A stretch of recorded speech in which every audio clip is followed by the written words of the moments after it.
you for coming on the show, mate. How you going? What's cracking over there? I'm buzzing. It's 7 p.m. here, and so it's a bit better than this morning when I had to drag myself out of bed at like 7 in the morning to do interviews for this weekend. So I love the time difference. I know y'all are just getting up, so sorry how you feel. I did it this morning, but 7 p.m. here, so I'm great. No, we're just happy to have you because we know you have had issues recently with getting places. It wasn't because you had Angela in your carry-on, was it? No, no, no, not this time. I have issues with that in the past. So they walk through TSA and they say, do you have anything to declare? And I was like, oh, nothing. Well, I mean, I have this 6-foot sword if that's an issue. I'm like, yes, yes, it is an issue. So Angela had to start flying private after that. Traveled better than me, actually. Bragged about it, got a bit of an ego, to be honest. But no, I was, back home and, well, not home, I was in London technically for my buddy's wedding. And then it was a quick round trip. I literally finished Cleveland, jumped in a flight, got to London, went to the weddings. Wife and I sat down, bride's music hit. I think that's how you say it. I'm making everything into wrestling. But yeah, her music hit. And then she came down to I say down the aisle. Down the aisle, down the yep. aisle. It's technically everything's wrestling. So she came down the aisle and then they had their little show. And a great wedding. And the next day, we went to come back home. So the wife does her bit. She's American, all's good. And I hand over my British passport that I traveled on. And he said, "Where's your American travel documents? You have a green card?" I went, "No, I'm a citizen." I went, "Oh, you need your passport." And I was like, "Well, I don't have my passport. So can we call immigration?" And he wouldn't call immigration. Wouldn't do me a solid. He said, "Well, you've just got this passport." And I went, "But I also have an American passport. I'm an actual citizen. Just call them. Let's figure this out." But no. I was left stranded. I made her go through security because she had to go look after a sick cat. Like, he wouldn't eat unless she's there. And I got stranded in London in a field. I'm sure everybody saw the interview I did on my phone. I posted. I didn't realize how viral it was going to go. It started making not just wrestling media sites, like big media sites, specifically in the UK. And I was stuck in Hemel, of all places, Hemel, with cows all around me, smelling like crap when I should have been back home. You must have been tempted to put that immigration guy through a table. I was. I think I went through immigration the next day, and then when I finally spoke to the guy at the American border, and I had my global entry card, I was like, "Yeah, I showed this. You can't get that unless you're, a frequent traveler." I went, "I said that." I said, "But you're a citizen." I went, "I said that too." I even said, "That's my American wife." To say something, she went, "I'm from America." I went, "See, American as hell." I don't know what else to show you. Mate, your travel schedule is absolutely ridiculous. How many miles have you done over the past, say, year, let's just say?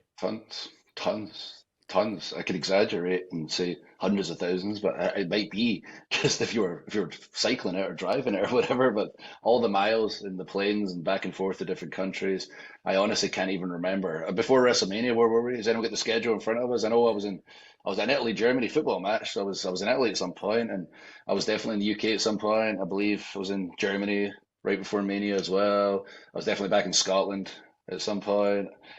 Obviously just in London, like last week, the weekend shows. I'm going to Montreal this Friday. I don't know. What a It's life. lots. It's lots, mate. The answer's lots. And throw Perth in there as well, which we're very excited to have you. Back to Perth, as far as you can go, as far as you can possibly go. You get to Melbourne, you're like, "Man, I am tired. Thank God I just traveled the whole world." Like, yeah, you got 4 hours to go, pal. What? How can I possibly? I don't know. If I believed the Earth was flat, I'd fall off it. The one thing that blows my mind, and you guys kind of touch on it in the new Netflix doco, is like A, how much you guys travel, but B, how you manage to stay in shape on the road. Like, how do you actually do that? I mean, I manage it, and I've not watched the behind the scenes thing yet. Rhea manages it, but Punk is skinny, fat at the same time, which is amazing talent to be skinny and fat at the exact same time. So not all of our roster manage it. I've said it in interviews recently, and people are getting so offended by it. I'm like, 85% of our roster don't look like WWE superstars, and my mates are tuning into Netflix because WWE is so freaking massive right now. It's incredible to see how much we've grown.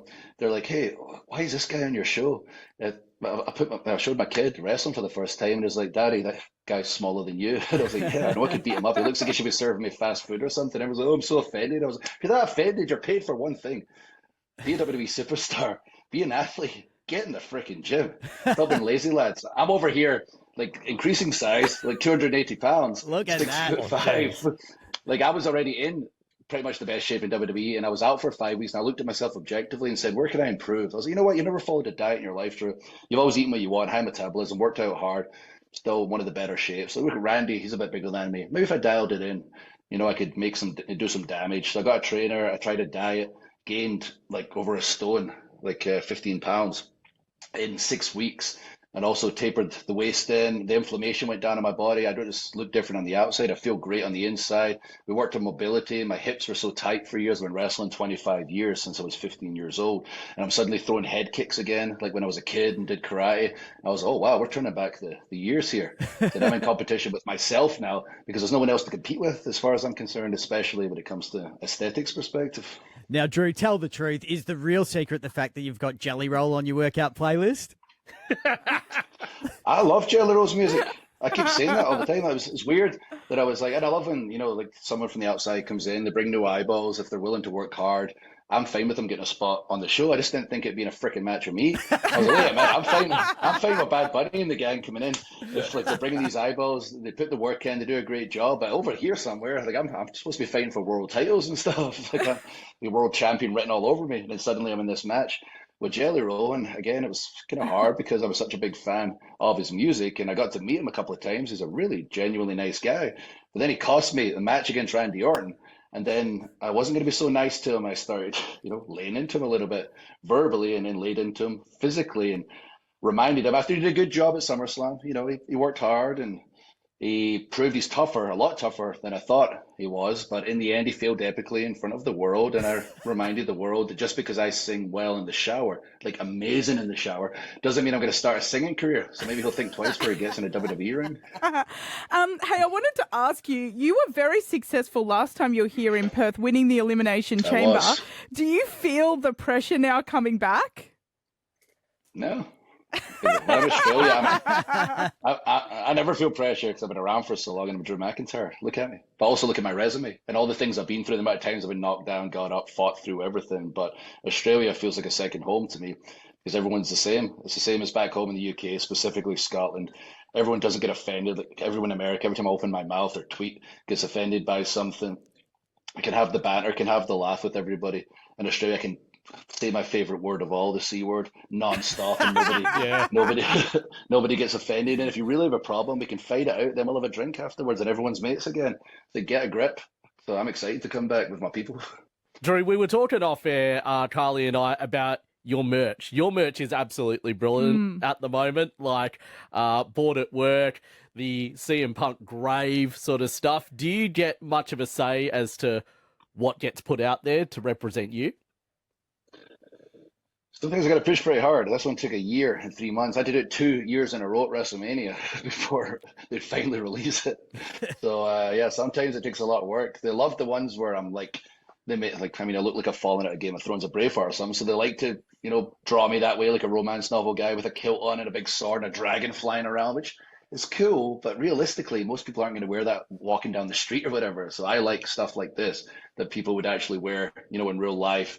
You can wear it to your work there. And the best thing about it is your boss says, "You're bored at work, are you?" I was like, oh, it's ironic. Or is it? Dealer's choice. Now, a couple of weeks ago, we had the sad passing of Hulk Hogan as well there, Drew. Can you tell us about your thoughts on his legacy on the wrestling world? I keep the comments to a minimum right now, just because anytime anyone opens their mouth right now, it creates a platform for hate. We have enough hate in the world. And it was always nice to me to give one story. In 2021, we had a backstage interview, and I did the Hulk Hogan shtick with Hulk Hogan, and my dad remembers me being a kid and watching all the WWF at the time tapes nonstop and seeing him do that spiel, seeing us together. That was very special to my dad. So that's a memory that sticks in my mind. Oh, lovely memory. Hey, my husband wants to put a few hypotheticals to you. So can I get your take on some of these, Drew? Yes. Okay. So he wants your thoughts on Drew McIntyre versus Seth Rollins at the Crown Jewel in Perth. Yeah, things were fine until the ending. There was something happened. I can't remember exactly what it was. I believe I took pity on him in that match. Against Seth as somebody that's a professional rival, not somebody I despise like CM Punk. And there was a moment where I hesitated. I can't remember it off the top of my head because we're 52 weeks a year and I've had a lot of freaking matches. But there was a moment I hesitated. I took pity and it cost me that match. but it was a hell of a match. What about you tagging with Logan Paul again? I've been screwed so many times over the past 3 years out the title. I've never lost like a big match just because someone was better than me. No one's better than me. I'm freaking huge and good at wrestling. But I keep getting screwed left and right, and I never realized all these people have like groups or people watching their backs. Maybe I needed someone to watch my back, and suddenly I've got someone watching my back who's similar in some ways, very different in other ways, but loves to run his mouth, wants to get what's his while he can. Watched my back. We came out victorious in a big PLE, and I went, wait a minute, I won a match. I didn't get screwed. I needed someone watching my back. I just didn't realize the person I needed watching my back was freaking Logan Paul. But apparently, it is. So we got a very Kevin Nash, Shawn Michaels dynamic going on. And what about Drew McIntyre versus Cody Rhodes at the Clash in Paris for WWE Championship? As quick as I can get my hands on that title, the better. I told Cody I want you to win. Before I wanted Cena, but this version we had for 6 months was just a waste of time. I think he basically said that last week. I was like, hey, you wasted half your retirement run with crap. And he basically made it. But then I didn't want to wrestle him. I said, I want you to win because I don't want this version of Cena, this bitch Cena. I said, I want Super Cena. And thankfully, last week he returned to Super Cena. That match they had was amazing. Both of them were phenomenal out there. And I was like, that's a Cena I'd be proud to wrestle and send him to retirement because he's doing amazing in the movies. Peacemaker, that's right, yeah, Peacemaker, yeah, it's phenomenal. I'll be happy to retire him and send him right into the acting world where he's doing such a great job. And Cody's the one I want to beat for the title. 20-year career, parallel journeys, former tag champions, which he lost the title to freaking Cena when we were 24, the tag team titles, and different destinations. There's a hell of a story there, and he will cry like he always does when I beat him. I love how, like, the way that you explained that, Drew, like, you're talking as though you're a wrestling fan, because that's how a lot of the fans have thought about the title run. And speaking of the fans, I just want to know... I've also got two eyeballs. I just want to know, what's one of the best sledges that you've heard while wrestling, or one of the best signs that you've ever seen about you from the crowd about you? Some of them aren't PG. That's fine. They're the better ones to hear. No, they're the better ones. Yeah, we'll cut, We can surely. I'm trying to think of ones my wife won't be upset about as well. Claymore me? That's the most PG one I can think of. Now, mate, you've pretty much achieved everything in wrestling. You've been around for ages. You are the king, let's be honest. Is there anything else that you really want to achieve in wrestling before your time's done? I just want to get what's mine before I'm finished, so I've got no regrets. I see a lot of the older wrestlers, clearly like, I wish I did this or didn't act this way or wasn't holding back. Thankfully, due to my experience at Hell in the Cell, I wrestled CM Punk and I bled out. He didn't beat me, I bled out, and blood loss cost me the match. I was out for 3 months. I got 17 staples in my head to close the wound on my head. And the 3 months I was out, one person called, the fans moved on. It wasn't their fault. Like, we're non-stop product. There's so many different superstars. Doesn't matter if you're Stone Cold Steve Austin, The Rock, or Drew McIntyre. If you're not right in front of their face, they move on. And I had that epiphany during that time when, oh my God, I've sacrificed. I've given everything to these fans. I've been away from my family in Scotland this whole time. And all I've done is give, and it's not going to matter in the end. And I see all these old guys, and I'm like, I can't believe I never realized this before. They have all these regrets, or they're on some spin-off TV show, and they're like, please watch me, please remember me. I was like, screw that. I'm going back. I'm going to get what's mine. I'm going to take. And then when I'm gone, people won't remember it, but I'll remember it, and I'll have no regrets whatsoever. I'll be sitting there in my castle with all my cash and all my memories and all my titles, like, did it my way. No regrets, lads. Victory, Drew. And just quickly, Drew, we know we're going to get Cena here down under in Perth. There is talk of Roman Reigns or maybe The Rock. What's your take on that? Do you think we'll see them down under as well? I wouldn't be shocked. You never know when Roman's going to decide he feels like showing up to work, and you never know when the final boss is going to show up. Everyone always says, oh, Drew, you have such a problem with Roman in the bloodline. I was like, yes, because he screwed me out of the title repeatedly, embarrassed me in front of my family and my country. But it's, why do you like The Rock? He's like the head of the family. I was like, no, I don't like people that have specifically screwed me over. The Rock has done nothing but help me all over the years. He's always been there for me. And TMZ in 2018, he said, I believe Drew McIntyre is the future star. That was when I was doing nothing, and I went on to win the title. And then just recently, I became the face of Project Rock. So he's always looked out for me. So when the final boss shows up, it's a good day. for as far as I'm concerned. Well, maybe you can call him on behalf of us because we'd love to see him pop up. Maybe I will. Maybe I Oh, will. I But like that. if Super Cena's there, like this is the version I want. Like I said, I won that match with him. Maybe Perth will be the place. Will he still be around by then? What month is it? We're coming to. Yeah, to he'll Perth? be here. Yep. He'll be here. He'll be Yeah, here. this could be Okay. the one. Okay. All right. This could be the one where I send him into retirement, happily into retirement. I love Big it. Claymore to his big stupid face. Well, Drew McIntyre, on that note, I think we're going to have to say goodbye to you, mate. Thank you very much for joining us on the show today. You're an absolute legend. We can't wait to see you here in Perth. No, thank you for chatting. Appreciate y'all, and I'll be seeing you there in Perth. Can't wait to get back. You guys get it. You guys get it.